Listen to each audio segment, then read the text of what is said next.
میرے نبی نے فرمایا مجلس میں بیٹھے ہوئے مسجد میں، کہا کہ یہ جو دروازہ ہے نا اس سے ایک جنتی آنے والا ہے۔ تو لوگوں نے دیکھا ایک مدینے کے مقامی آدمی ذرا بوڑھے، وہ مسجد میں اندر آئے، داڑھی میں وضو کا پانی، ہاتھ میں جوتا، نماز میں شریک ہو گئے۔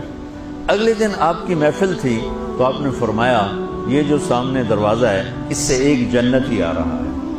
تو سیم وہی آدمی اسی حالت میں انٹر ہوئے۔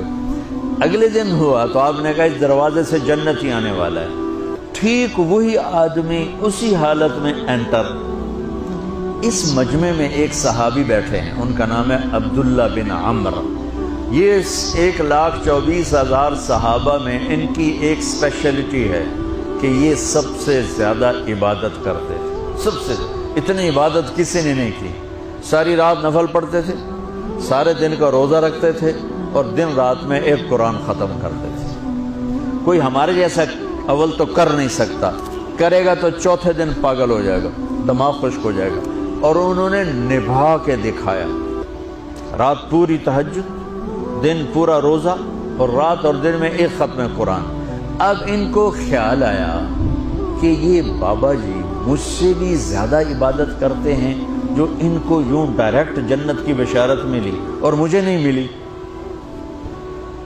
تو میں دیکھتا ہوں یہ کون سی عبادت کرتے ہیں۔ کیا یہ ساری رات سجدے میں پڑے رہتے ہیں، رکوع میں کھڑے رہتے ہیں، قیام میں کھڑے رہتے ہیں، کیا کرتے ہیں؟ تو ان کے پاس پہنچ گئے، چاچا کہ تھوڑا والد صاحب کی ناراضگی ہے، دور رہنا چاہتا ہوں، 2-3 دن ٹھہر جاؤں آپ کے پاس؟ ہاں ہاں ہاں بیٹا آ جاؤ آ جاؤ آ جاؤ۔ اب عشاء کی نماز کے فوراً بعد انہوں نے چادر اوپر لی اور چادر میں یوں سوراخ کیا اور یوں لیٹ کے دیکھنے لگے کہ اب یہ بزرگ کیا کرتے ہیں۔ بزرگ تشریف لائے، سرانے پہ سر رکھا، اللہم بسمک اموت و احیا، سونے کی دعا پڑھی، اور تھوڑی دیر بعد خراٹے تھے۔ وہ بڑے حیران ہوئے، بھئی میرا تو خیال ہے یہ ساری رات سجدہ کرے گا تو رو رو مسلح تر کر دے گا، یہ تو خراٹے ہی چون جاندے نہ ہو جا رہے ہیں۔ اب وہ دیکھ رہے ہیں ابھی اٹھے گا ابھی اٹھے گا ابھی اٹھے گا، پھر انہوں نے کپڑا اتار دیا، ابھی سویا ہوا ہے۔ وہ فجر کی اذان پہ اٹھے اور ان کا دماغ چکر کھا گیا، بھئی اے کی بڑی تہجد دے 2 نفل بھی نہیں تو جنت دی بشارت 3 دن کٹھی۔ انہوں نے کہا کل دیکھوں گا، کل شاید کچھ اور کریں گے۔ اگلے دن آئے، پھر اسی طرح یوں کر کے لیٹ گئے، اور بزرگوں نے بھی یوں کیا، اور بسمک اموت و احیا، اور پورا کمرہ خراٹے نال۔ وہ پھر پریشان، یہ کب اٹھے گا کب اٹھے گا؟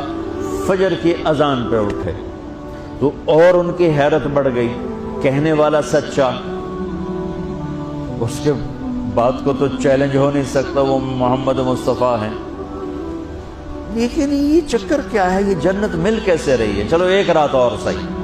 تیسری رات آئے، یہ یوں لیٹے وہ یوں لیٹے، یہ دیکھتے رہے وہ سوتے رہے، حتیٰ کہ فجر کی اذان پہ آنکھ کھلی تو یہ نا پھٹ پڑے، کہنے لگے چاچا بات بتاؤں؟ کہنے کیا؟ کہ میری کوئی جھگڑا نہیں تھا ابا سے، میں نے 3 دن مسلسل تیرے بارے میں سنا جنتی آ رہا، 3 دن تجھے اللہ کے نبی نے بشارت دی، جنتی ہے جنتی ہے جنتی ہے، لیکن میں اس بات پہ حیران ہوں تو ساری رات سوتا رہتا۔ اس زمانے میں منافق بھی تہجد نہیں چھوڑتے تھے، فرض نماز تو فرض نماز ہے، منافق بھی تہجد نہیں چھوڑتے تھے۔ وہ کہنے لگے کیا کرتے ہو؟ ساری رات تو سوتے گزار دیتے، کیا کرتے ہو؟ کہنے لگے بھتیجے جو تو نے دیکھا ہے یہی کرتا ہوں۔ اب یہ پریشان ہے کہ اللہ کے نبی کی بات کو تو چیلنج ہو نہیں سکتا، اور جس کو بشارت دی ہے انہوں تے فٹ نظر نہیں آ رہی کہ کیسے 2 نفل آج کہ نیک لوگ تہجد نہیں چھوڑتے۔ تو کہنے لگے اچھا چلو اللہ نے ایسا ہی، اللہ کی مرضی، اللہ کے نبی کی مرضی۔ یہ 4 قدم چلے تو آپ سننا، کہا بھتیجے ادھر آؤ، کہا بیٹا ادھر آؤ، آ گئے۔ کہنے لگے اب تو میں اصلی بات بتاؤں، اب تو میں اندر کی بات بتاؤں. ان کا کیا ہے کیا ہے؟ اب وہ تیار ہو گئے کہ یہ کہیں گے میں 3 دن بیمار تھا اس لیے میں اٹھ نہیں سکا، ورنہ میں تو ساری رات سجدے میں گزارتا ہوں، میں تو ساری رات روتے روتے گزارتا ہوں. تو 3 دن میں بیمار تھا، میرے پیٹ میں درد تھا، میرے سر میں درد تھا، تو میں اٹھ نہیں سکا، ورنہ تو دیکھتا تو حیران ہو جاتا میری رات کیسے ہوتی. لہٰذا ہاں جی جی جی. تو کہنے لگے مجھے دیکھو یہاں ہاتھ رکھ رکھا، یہ جو دل ہے نا، دل اس میں دنیا کی کسی انسان کی نفرت نہیں ہے. اور جب اللہ کسی کو کوئی رزق دیتا ہے تو مجھے کبھی حسد نہیں ہوا، مجھے خوشی ہوتی ہے.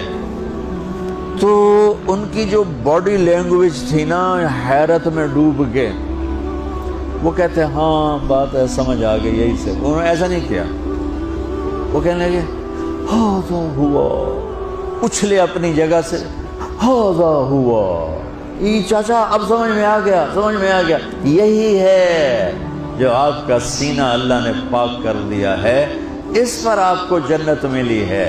یہ صرف تہجد نفلاں انج سوکھی نہیں لبدی، یہ جو آپ کا سینہ پاک ہے.